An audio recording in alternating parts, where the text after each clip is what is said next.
Hello guys. तो स्वागत है आपका एक नए लेसन में करंट कंट्रोवर्सीज। ठीक है। तो उसमें हम देखेंगे कि बिहार एजुकेशन मिनिस्टर की कंट्रोवर्सी जो अभी चल रही है। ठीक है। आज जो काफ़ी न्यूज़ में भी रही, तो देखेंगे भाई कंट्रोवर्सी क्या है, ठीक, और कैसे है। और ये बेसिकली हमारा जो कंट्रोवर्सी रिलेटेड जो भी टॉपिक है वो हमारी प्लेलिस्ट करंट कंट्रोवर्सी के तहत आएगा। ठीक है। तो उसमें आपको सारी ये कंट्रोवर्सीज या जो भी ऐसे इंपॉर्टेंट है वो मिल जाएंगे। प्लस इसमें हम देखेंगे कि हमारे लिए क्या इंपॉर्टेंट है जो हम एग्जाम परस्पेक्टिव से पढ़ सकते हैं। ठीक। और video presented by Brahmastra study. तो देखिए न्यूज़ क्या है। न्यूज़ तो देखिए ये है कि जैसा कि हमें पता है कि अभी बिहार में इलेक्शंस हुए थे, ठीक है, और एनडीए की मेजॉरिटी आई। तो एनडीए की मेजॉरिटी आई तो अब कहीं ना कहीं तो एनडीए गवर्नमेंट फॉर्म कर रही है। ठीक है।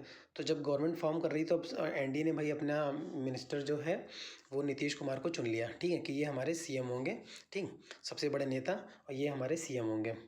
तो भाई अब सीएम की सारी ओथ सेरेमनी थी, ठीक है, सबकी, और मिनिस्टर्स उनकी कैबिनेट की ओथ सेरेमनी थी, जो भी मिनिस्टर्स होते हैं।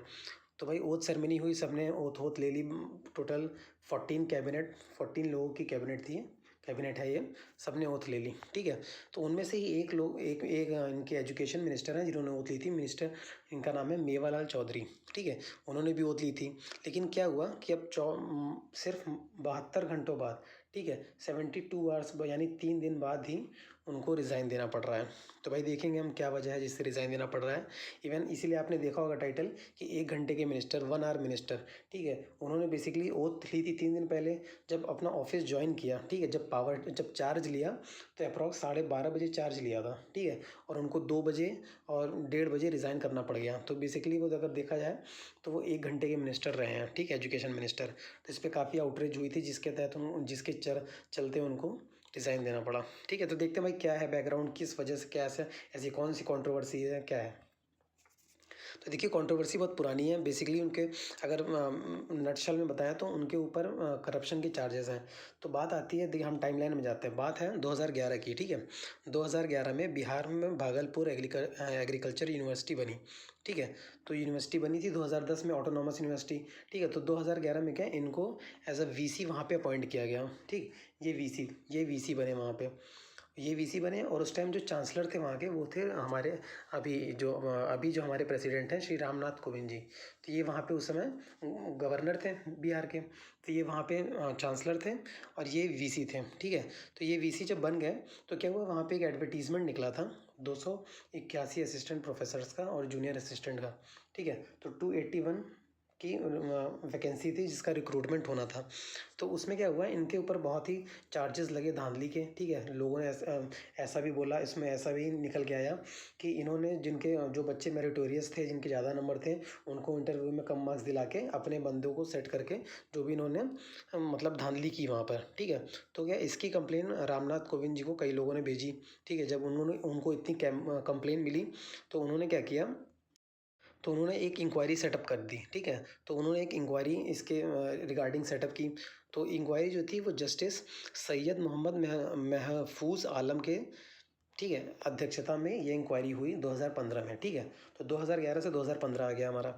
ठीक। अब इंक्वायरी में ये पाया गया कि भाई मेवालाल चौधरी जो हैं ये सच में इनके जो एलिगेशंस हैं वो करेक्ट प्रूव हो रहे हैं कहीं ना कहीं। ठीक है। तो जब तक ये एलिगेशंस इनके ऊपर जो भी हैं वो सही या गलत साबित नहीं हो जाते तब तक इनको रिज़ाइन देना पड़ेगा अपने वीसी के पद से। ठीक है। तो वहाँ से इन्होंने वीसी के पद से रिज़ाइन दे दिया। ठीक। उसके बाद क्या है, ये तारापुर सीट से लड़े 2015 में और जीत भी गए। देख रहे हैं आप मतलब कितना कि एक इंसान है जिसके ऊपर करप्शंस के इतने सीरियस एलिगेशन है और वो इलेक्शन लड़ रहा है और जीत भी रहा है। तो ये मतलब हमें एज अ वोटर कहीं सोचना पड़ेगा कि भाई हम किसको अपना नेता चुन रहे हैं, क्या वो नेता चुनने लायक है कि नहीं है। ठीक है। हालांकि ये भी एलिगेशंस ही थे, पर मतलब 90 कि देखिए अब इंक्वायरी कमेटी ने क्या बोला कि इनके ऊपर जो एलिगेशंस हैं वो कहीं ना कहीं सही हैं। तो ज़्यादातर मतलब हो गया कि क्लियर हो गया कि भाई कहीं ना कहीं ये अक्यूज्ड हैं। तो वो देखिए अब हमारे यहाँ तो इवन जेल से बैठ के लड़ते हैं, चुनाव जीत जाते हैं। ठीक है। ये तो फिर भी बाहर थे। फिर 2017 में एक एफआईआर हुई इनके ऊपर। ठीक है, कि मेवालाल चौधरी को by registrar of agriculture university, ठीक है, at the direction of chancellor Kovind. ठीक है। कोविंद जी ने जो हमारे इस टाइम जो प्रेसिडेंट हैं उन्होंने क्या एक FIR लॉन्च इनके खिलाफ लॉन्च करवाई, ठीक है, और उनको बुक कर लिया गया सेक्शन 466 468 ये सारे सेक्शंस हैं, ठीक है, 309 420, ठीक है, फ्रॉजरी सब सारे केसेस में इनको बुक किया गया, ठीक है। उस समय ये जनता दल में मिनिस्टर थे, ठीक है, JDU में। तो भाई JDU ने अब कोई भी अपनी पार्टी पे डेंट नहीं चाहेगा, तो JDU ने क्या किया, इनको सस्पेंड कर दिया उस समय, ठीक है। तो ये 2017 की बात है, ठीक है। तभी वाइस चांसलर थे, वहाँ से ये हटे, फिर उसके बाद JDU से भी इनको निकाल दिया गया, ठीक। ये इतनी कहानी है। उसके बाद क्या हुआ, अभी ये दोबारा से जीत के जब आए हैं, ठीक है, अभी दोबारा जीत के आए तो इनको NDA ने दोबारा से एजुकेशन मिनिस्टर बना दिया, जिस पे इतना आउटरीच हुआ।